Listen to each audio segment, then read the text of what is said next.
మందిరంలోకి వెళ్తారా? పాస్టర్ గారు ఉన్నాడు అక్కడ. ఆయన ఏం చేస్తాడంటే, ఏం చేస్తాడు పాప ఆయనకేం తెలుసు?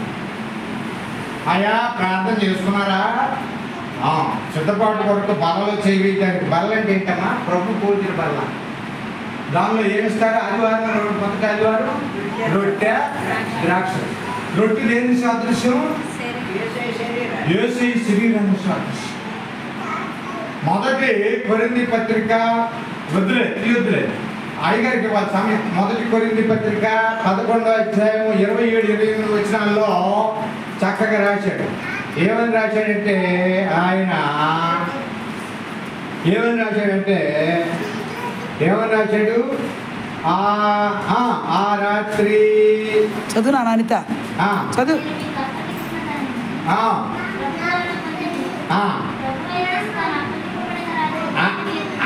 రొట్టెని ఎత్తుకొని కృతజ్ఞత ఆశలు చెల్లించి దానిని విరిచి, ఇది మీ కొరకైన నా శరీరము, నన్ను జ్ఞాపకం చేసుకున్నకై దీనిని చేయడని చెప్పాను.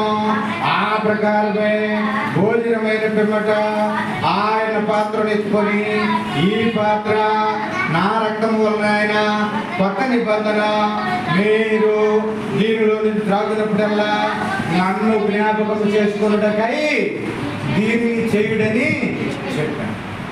తర్వాత ఇంకో మాట ఏమన్నాడు?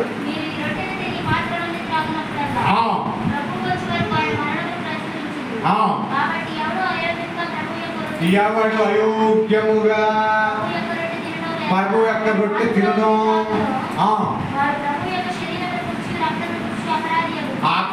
అపరాధి అంటే ఎవరమ్మా? కుక్క తన వాంతికి తిరుగునట్లును, పంది కడగబడిన పంది మళ్ళీ బురదలో పొర్లునట్టును. పాస్టర్ గారే అదే మొదటి ఆదివారం వచ్చిందంటే సిద్ధం చేస్తాడు. అలా నేను కూడా సిద్ధం చేస్తాను. పాస్టర్ గారు ఏందని నీ వాక్యం పళ్ళు రొట్టెలు ద్రాక్ష ఇంకవైపు పని ఉంది. పాస్టర్ గారు మీరు పోట్లాడుతున్నాను. ఎవరండి? ఈ బల తీసుకున్న వాళ్ళు పాస్టర్ గారు వాక్యం చెప్పి, ఆయన ఇదిగో అయోగ్యంగా బలలో చేవేస్తే మీరు చచ్చిపోతారా, బలహీనులు అవుతారా, 2 మాటలు రాయబడి అక్కడ. తర్వాత చదువుకోండి వాక్యం. ఏంటి వాక్యం? మొదటి కొరింథీ 11వ అధ్యాయం 23 నుండి 30 దాకా రాయబడి. అయోగ్యంగా బలలో చేవేస్తే ఏమవుతారంట? బలహీనులు అవుతారు, నిద్రిస్తారు, అంటే చనిపోతారు. మనకే కొరింథీ పత్రికలో చెప్తున్నాడు. పేతురు గారు చెప్పాడమ్మా, కుక్క తన వాంతికి తిరిగినట్లు పంది కడగబడిన పంది బండి ఏం చేసిందంట? బురదలో దుద్దాడు. ఈ పందులు ఈ కుక్కలు ఎవరంటే? పేతురు గారు కుక్కల గురించి పందుల గురించి పోల్చాడు. ఎవరి గురించి పోల్చాడు చెప్పండి? మన బతుకుల గురించే.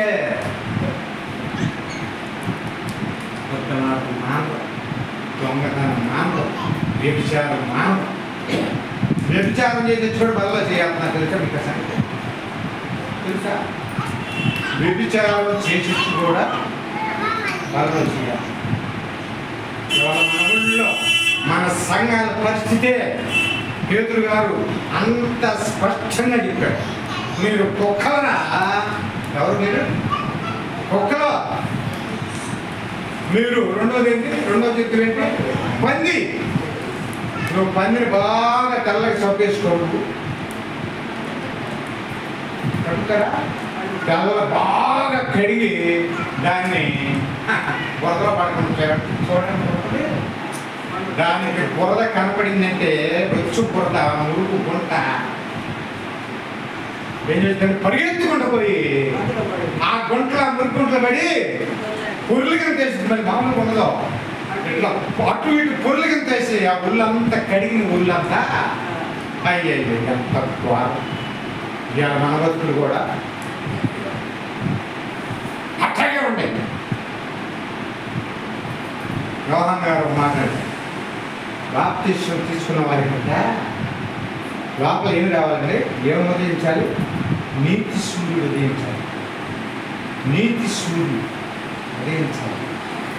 తర్వాత దేవుని బీజం. యోహాను గారు చెప్తారు, మొదటి యోహానులోనే 3వ అధ్యాయం. ఇదిగో మేము అయ్యగారికి వాళ్ళ సమయం అక్కడ అంటాడు కదా, దేవుని బీజం మనలో. అదంట పాపం చేయలేదు. ఏ బీజం అండి? దేవుని బీజం. మొదటి యోహాను 3:20-21 దేవుని బీజం మనలోకి రావాలి. మేము బాప్తిస్మం ఇయ్యంగానే మీలోకి ఏం రావాలి? దేవుని బీజం. బీజం అంటే ఏంటమ్మా? బీజం అంటే ఏంటమ్మా? అమ్మా బీజం అంటే ఏంటి? విత్తనం. బీజం అంటే విత్తనం. దేవుని యొక్క విత్తనం ఆత్మ విత్తన రూపంలో మనలోకి రావాలి. ఈ ముగ్గురులోకి ఏమేమి రావాలి చెప్పండి. దేవుని ఆత్మ, బీజం రావాలి. ఇంకొకటి ఏం రావాలి? దేవుని యొక్క పరిశుద్ధత రావాలి. ఏం రావాలి? పరిశుద్ధత. ఒకటి బీజం రావాలి, రెండోది దేవుని పరిశుద్ధత. నువ్వు పరిశుద్ధంగా బాప్తిస్మం తీసుకున్న తర్వాత మనలో ఆత్మదేవుడు సంచరిస్తాడు. నీ ఇంటి చుట్టూ ఉంటాడు. నీ ఇంటి చుట్టూ ఆత్మదేవుడు వెలుగు కంచేస్తాడు. దుష్టుడు మీ దగ్గర రానివ్వడు. అయితే దుష్టుడు బయట పనిచేసి ఉంటాడు. ఎప్పుడు మింగుదునా?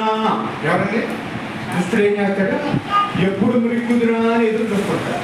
నువ్వు కనుక మళ్ళీ పాపంలో వెళ్ళిపోయావనుకో, దుష్టుడు రానే వస్తాడు. నువ్వు బాప్తిస్మం తీర్చుకోక మునుపు నువ్వు ఏ బ్రతుకు అంతకంటే నిన్ను భయంకరమైనటువంటి శోధనలో తీసుకెళ్ళిపోతావు. నువ్వు బాప్తిస్మం తీసుకోకముందు జీవితం ఏంటి? బాప్తిస్మం తీసుకున్న తర్వాత నువ్వు కనుక పాపం చేసేవనుకో, అంతకు మునుపటి జీవితం కంటే నీ జీవితం ఇంకా ఎక్కువైపోతాయి. బాధలు ఇంకా ఎక్కువైపోతాయి, వ్యాధులు ఇంకా ఎక్కువైపోతాయి, నీలో ఉన్న మనోవేదన, ఇంకా నీ కుటుంబం శ్రమలలో వెళ్ళిపోతుంది, భయంకరమైన స్థితిలోకి వెళ్ళిపోతుంది. జాగ్రత్తగా. అందుకనే పేతురు గారు ఏమన్నారంటే, మీరు పందుల వలెను కుక్కల వలెను జీవించకూడదు, అది మీకు తగదు అని ఏమన్నాడు? అది మీకు తగదు. కాబట్టి మనం పందుల వెళ్ళి కుక్కల వెళ్ళి ఉండొచ్చా? బాప్తిస్మం తీసుకున్న తర్వాత ఉండకూడదు. మనం పరిశుద్ధంగా విమోచించబడాలా, రక్షణ అనుభవంలోకి వెళ్ళాలా, ప్రార్థన అనుభవంలోకి వెళ్ళాలా. వినాలి మీరు, ప్రార్థన అనుభవంలోకి వెళ్ళాలి. మోకాళ్ళు వేసి ప్రార్థన చేయాలి. అయ్యా రక్షణ ఇచ్చే ఉచిత రక్షణ అది. అమ్మ డబ్బులు పెట్టామంటున్నాం మనం. ఈ రక్షణ అందరికీ ఉచితం. ఏ రక్షణ అది? యేసుక్రీస్తు రక్తము ద్వారా మనకి కడగబడ్డటువంటి ఆ అనుభవంలోనికి, బాప్తిస్మం అనుభవంలోనికి ఉచితంగా వెళ్తున్నాం. మనం ఒక కోటి ఇచ్చే వెళ్తున్నాం.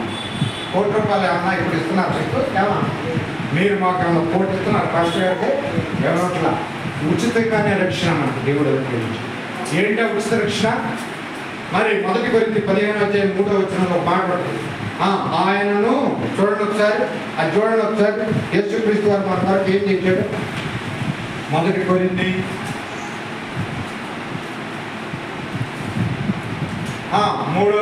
15:3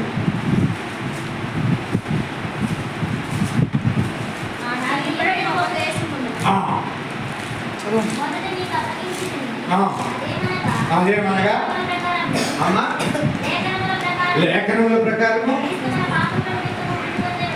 ఎవరు ఏంటంటే క్రీస్తు మన పాపముల నిమిత్తము మృతి పొందను. మృతి పొందడం అంటే ఏంటమ్మా? చనిపో. మన పాపములు. మన పాపములు అంటే ఎవరి పాపాలు? కుక్కలయా?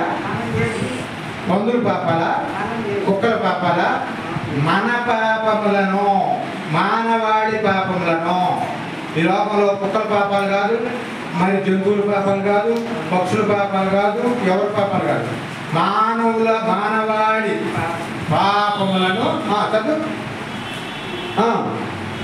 అమ్మాట చదువు. నువ్వు పైన చదువు.